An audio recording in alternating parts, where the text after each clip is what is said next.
Please join me in welcoming Mesa Police Chief Ramon Batista. Mr. Batista, come on up.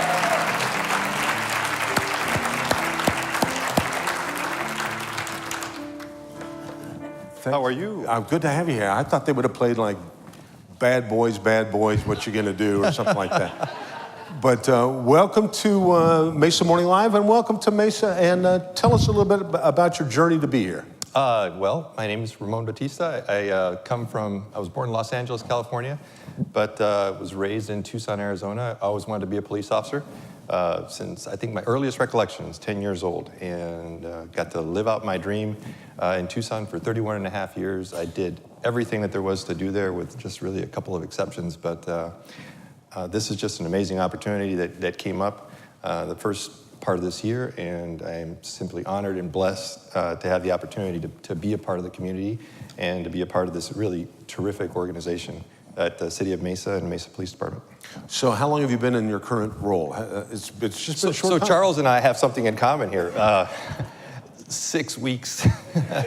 6 weeks. Wow, good for And you. this is the highlight of my 6 months. I'm just kidding. Well, you're right, good, Charles? You're This was good. the highlight. Yeah, exactly. Well, cool. Well, welcome. 6 weeks in. Has it been everything you thought it would be? I'm sure there's challenges you didn't expect, and it's got to be very rewarding. You know what's interesting is that when it comes to people and policing and crime coming from just 100 miles away, the issues are the same. And really what changes is the acronyms are different. So none of it has surprised me, and it is really a well-run organization. So I feel like I've landed on my feet, and like I said, I couldn't be happier to be here. So some folks have asked me, so how long are you gonna stay? I'm gonna stay as long as you'll have me and as long as we're enjoying success together. I wanna be here for the long haul. I love Arizona. That's great. Now, do you live here now? Yes, so that's been quite the journey.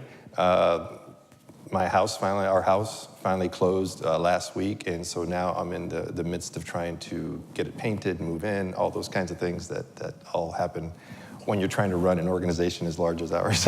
If you need any help on that, George Bliss Realty, the gentleman that just sponsored the $50. Make sure you talk to Right. George afterwards. He'll hook you up with, he's got all kinds of stuff. All right. And don't do a background check. No. Well, I know you mentioned that from your first recollection, you wanted to be a police officer. Yeah. What do you think drove that passion? Honestly, at that age, it was just cops and robbers. It really was. It really was. And but as you get older, you figure out that there is something that really is special about helping others, and the huge feeling of satisfaction that you get about service. And so this is interesting because I think there's a lot of talk around the country about the difficulty in hiring folks to come and join the ranks of the police department, whether it's professional staff or sworn police officers. But I got to tell you that in my travels around the country, my experiences in Tucson and certainly here in Mesa is that we are drawing from a pool of folks that have a heart of service. And I think that every day there's young people that are graduating high school, starting college, that have a heart of service. And our goal is to find those folks and pull them into the organization that is dedicated to serving the community. And certainly we've seen some issues across the country that make us reflect on, wow, what is the police doing? But I got to tell you that in this community, we've got really great people, and we're drawing from those folks, those young people in our community, and bringing them in. And so it's finding folks with a heart of service and that want to serve the community. What kind of, I know that all crime is out there, but what kind of crime issues are prevalent in Mesa? So I just happened to sit through a program that we have in Mesa. It's been in place for quite a few years, and it's something that is well known across the country. It's something called CompStat, and it's a crime program where the district commanders come in and talk to the bureau chief of patrol and explain to him face to face what issues they're experiencing in their districts, and they talk about the plans that they have to mitigate those problems and those crimes. They identify the crime trends and they figure out the strategies to address them and mitigate them. And that is one of the great things about Mesa is that I came from a community that experienced very high violent crime. And although violent crime really shocks the conscience anywhere, anytime it happens, we have it here. We're a large city, almost 500,000 people, and it's in an urban environment, so we have crime. But what I love about Mesa and the organization and the process that they have is that they have a way of pinpointing that crime and getting to it and mitigating it as soon as possible. So I'll see a flyer, a wanted flyer for any number of crimes, property crimes, so an assault or what have you, and literally within days, I see that they've made an arrest. And to me, that's amazing, because I wasn't used to that. I was used to some of those things just lingering and lingering for days, weeks, and months. And here, within days, they're making contact with the suspect and addressing the issue. It's just amazing. So rest assured that you've got a tremendously good police department. Like I said, I've landed on my feet here. It's amazing. That's awesome. Well, I know that everybody wants to live in a safer place. What can we all do as residents of Mesa? What can we do to do our part other than not committing crimes? Speaking of, I ran a red light, and so tomorrow I'm attending driving school tomorrow morning. Is awesome. I'll be at the Holiday Inn if anybody wants to stop by and ask me any questions there.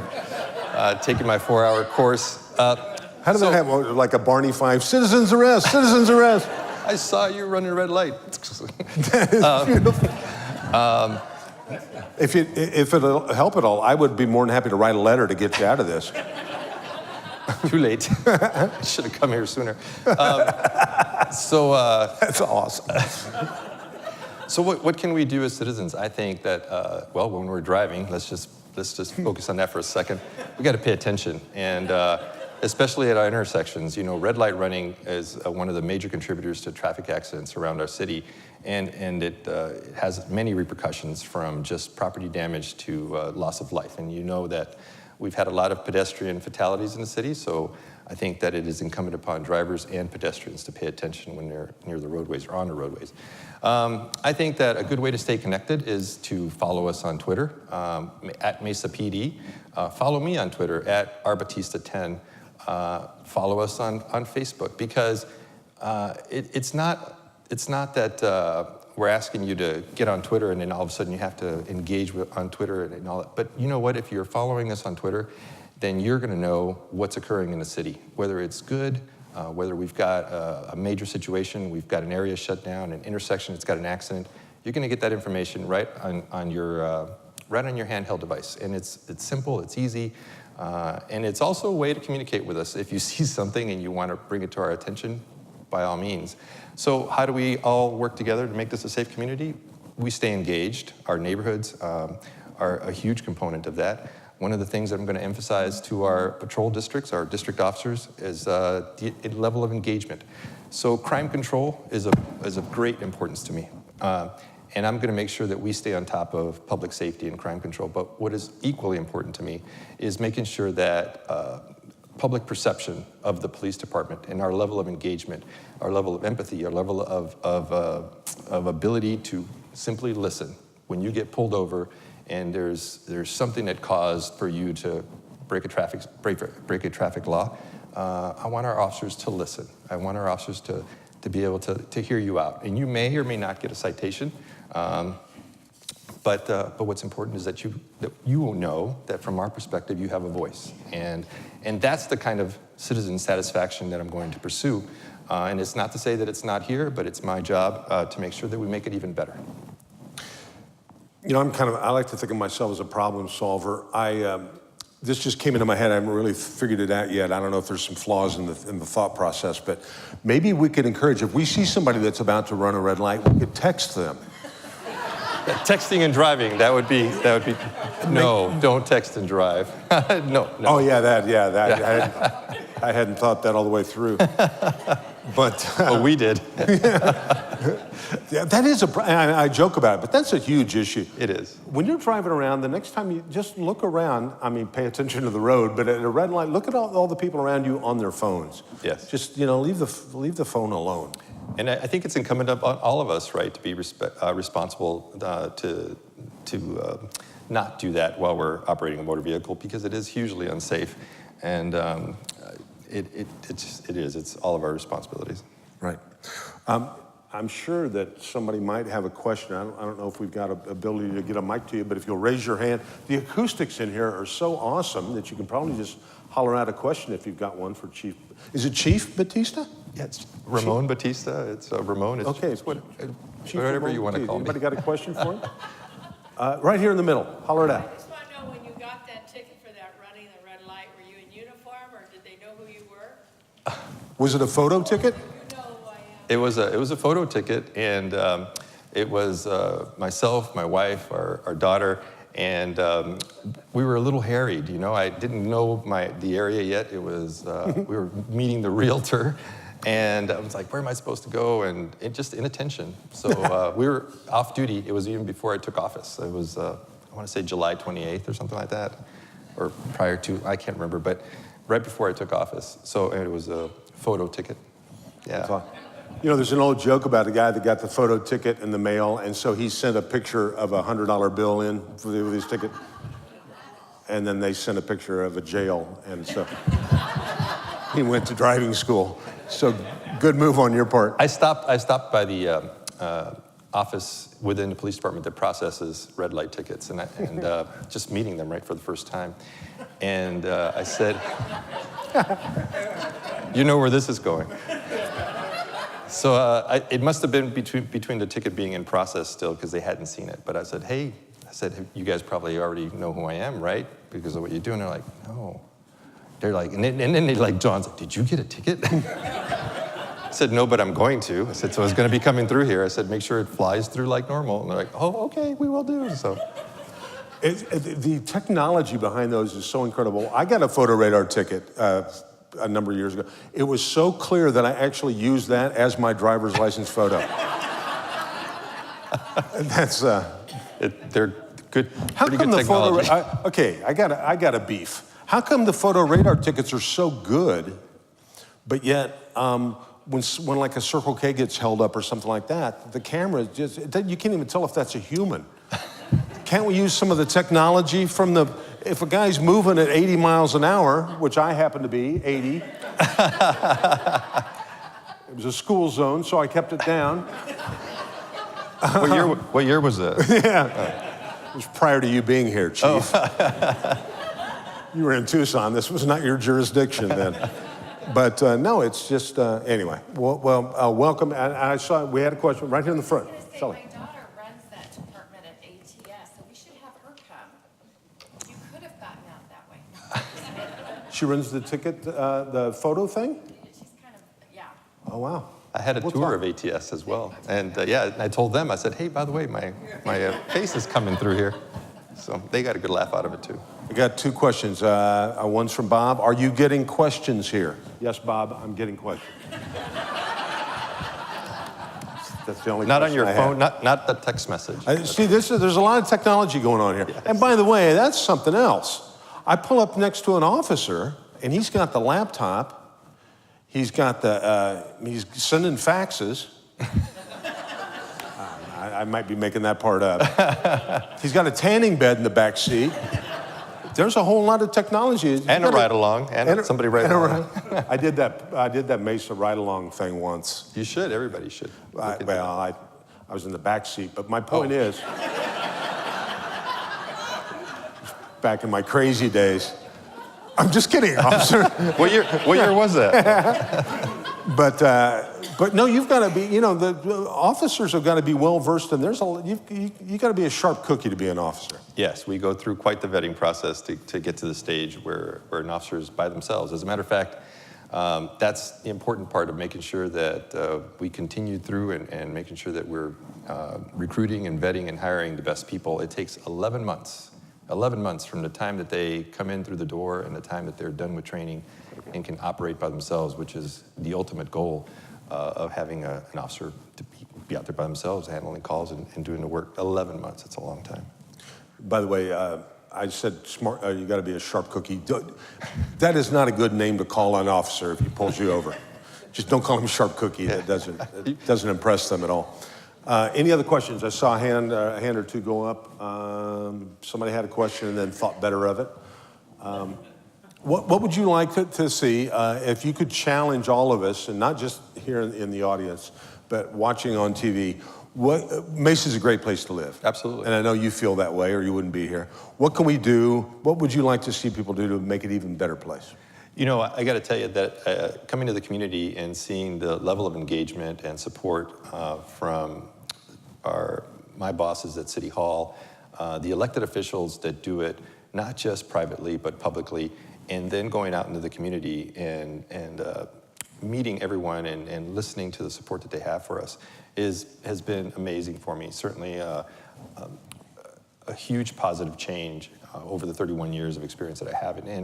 And I love being here. So if there's a message that I would say about how I would want to improve on things, it's just simply to say that if we're out and about, engage, talk to us. And I'm pushing that same message internally and saying that every contact that we have with the community matters. So whether we're walking into a coffee shop or we are making a traffic stop or taking a burglary call, every single contact matters, and every single contact to us is an opportunity to make a new friend and to engage somebody in the public and build a relationship. A good one is my ultimate goal. So just engage and stay connected. Let us know what you see and give us your opinion. You're never going to, if you see me out in public, let me know what you're thinking. You're never going to offend me with your comments or your thoughts about what we're trying to get right or where we're missing the point. We're a large organization made up of human beings, and we're going to strive to get it right, but we're going to make mistakes. And when we do, let us know. That's great. I've got a question that just came in. It's not a question, it's a statement, so I'll save that. This audience is comprised of adults. We're all kind of, the old dogs, new tricks syndrome. I'm sure that you're always trying to engage the youth as a way to let them know that the officer's their friend and they're, what do you do as a community outreach for the youngsters of Mesa? So we've got a phenomenal partnership with the Arizona Department of Education. We've got 13 or 14 school resource officers throughout the community. And thank goodness for the support and the grant monies that come from the state in order for us to be able to fund the school resource officer program. And the SRO program is not a function of enforcement at the schools. It is much more of a program of education and engagement. And I can't tell you the number of young officers that I've met throughout my career that were strongly influenced into the career field of service, one way or another, because there was a school resource officer in their lives that made a difference and that wasn't there to bust them. He was there to coach and mentor. And so that's one program that we have. We also have the Mesa program, which is making every student accountable. That is a program that comes around once a year. It also has had a high degree of success, and it's really due to the community partnership between the police department and the schools and the outstanding effort of the 2 or 3 officers that are in charge of running that year in and year out. And from that, also community businesses that have contributed to making the program a success, because we need funding for some really basic things, but huge support from companies like ATS that has supported the Mesa program. That's great. Yeah. When you're not being a police chief, what do you like to do? You have any hobbies or? So the number one priority in my life is obviously my faith, but my family. And right now it is a difficult time because I'm here by myself and my family is still in Tucson. We're still in transition. Our daughter just started freshman year, so that's probably the hardest component for me to deal with right now. But on my off time, I used to have a motorcycle, but now there's no time for that now. Nowadays it's really being with my family and spending time with them. My daughter is 14. She's gigantically tall. She's like 5'11", and I love playing basketball with her. I love watching her play, going to games. Our son is in the Air Force, so a kid growing up in the Southwest is now assigned to a small Air Force base just outside of Boston, the Northeast, and so the experiences for him have been outstanding. And so family is really my biggest thing. That's awesome. Outside of making sure that our organization is at its optimum. Yeah. All right, final question, and I'd like to remind you that you have the right to remain silent. I want you to think about this without legal counsel. U of A or ASU? Oh, wow. This isn't the first time I've heard this in the last 6 weeks. Take the fifth. So, hey, Fun to watch a cop squirm. moving around. In the, I'm open and transparent. I'll tell you that U of A basketball is still outstanding in my book, but I'm now here and I'm part of the Phoenix Valley, and I will plan on going and supporting the Diamondbacks and ASU football. But U of A basketball is still, in my heart. I don't know. Well, that's tough to argue with that logic right there. Yeah.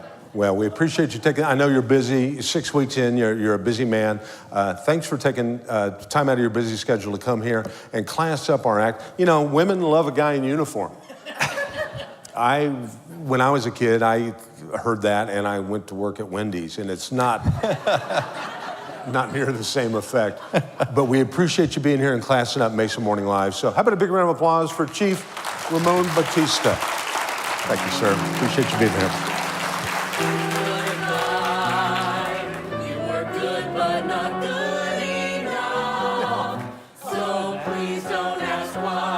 Simply say goodbye.